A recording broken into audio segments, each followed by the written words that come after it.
and the opportunity to speak about the Jewish community and what we're doing here in the state of Nevada, and to talk to you about the landscape that's going on in the government here in the state of Nevada.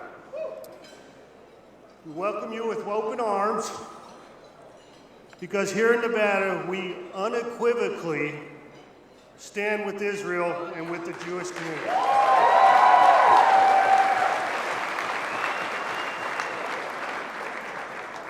So that probably bears repeating.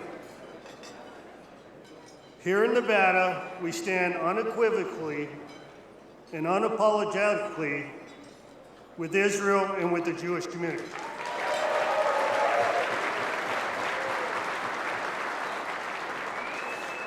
As you well know, the past 20 days have been a period of immeasurable tragedy and grief.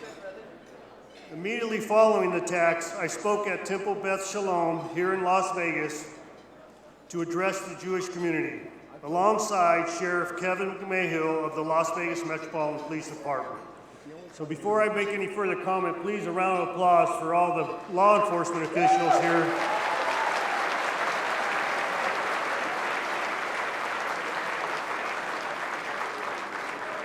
They're here purposely to ensure that everybody has a safe and wonderful conference. As I said there, I fully support Israel, and I'll always fight to ensure the safety and security of Jewish Nevadans as your governor. You can clap.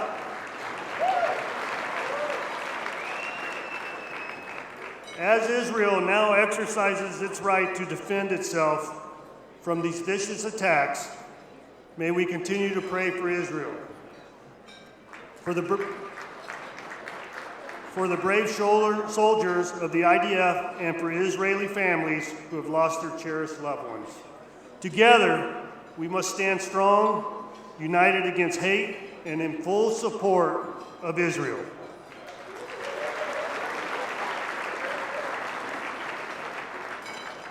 So while I'm here with so many Republican leaders, I also want to take this opportunity to share a little bit about what's going on here in Nevada.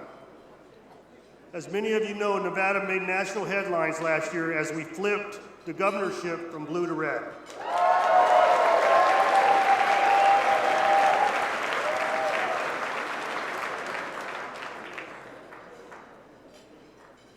I have to smile about that because that means that I flipped it. Right? So,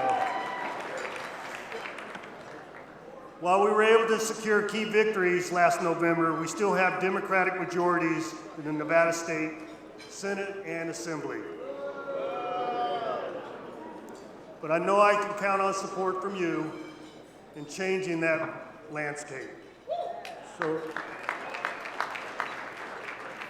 earlier, Governor Sanders and I spoke to a small group of conference attendees, and there's quite often a question presented to myself, and I'm sure to her also, significant policy measures and laws and executive orders that are presented that will change what we're trying to achieve as the Republican Party. But unfortunately, or fortunately for her, she has a supermajority in both parties. In Nevada, I have a supermajority in the opposite party. So quite often I spend half my time saying, well, how come you're not doing what Sarah's doing? That's exactly the reason why. So, but with your help, I anticipate we're going to be able to change the landscape here in the state of Nevada.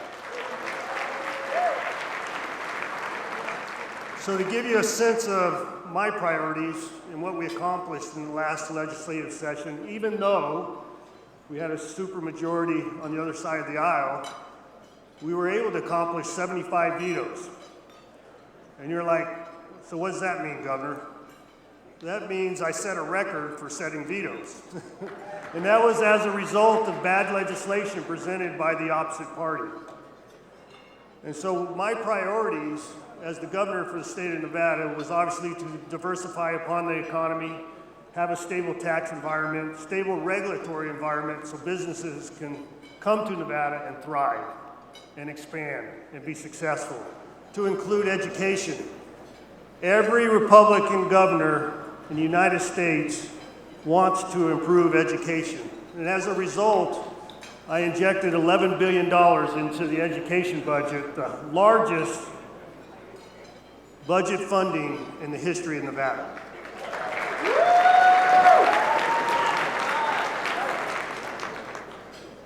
Additionally, school choice. School choice is always the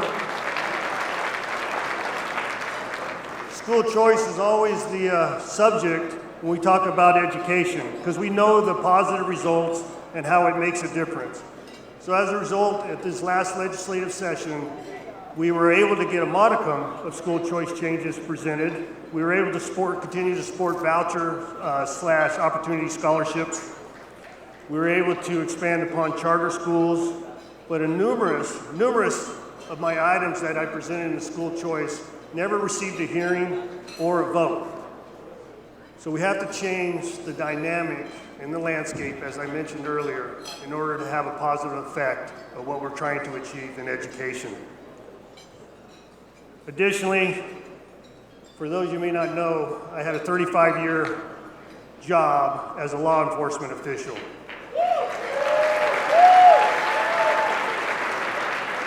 And here in the state of Nevada, I was the sheriff for the last 8 years. So as you can imagine, it was the third leg of the stool in my platform of success in changing the quality of life in the criminal dynamic, the criminal element that we're trying to achieve as a society. Previously, the legislature and the previous administration made it easier to be a criminal in the state of Nevada. And we all know the benefit of that or the detriment of that. So as a result, we brought forward significant legislation to prevent the ability for criminals to be successful. And that was predominantly in the domestic violence field, repeat offenders, and drug/fentanyl fields. So I think we've achieved what we wanted to in that, and as a result, crime is dropping dramatically here in the state of Nevada. So in closing, I'm excited and eager to work with what we've done and move forward at this point. And I look forward to working with you and the Republican Jewish Coalition over the next several years to advance our shared priorities.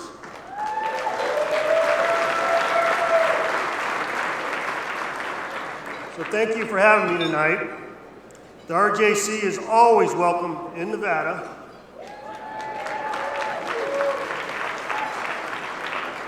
And it's an honor to host you in our state. Go Nevada!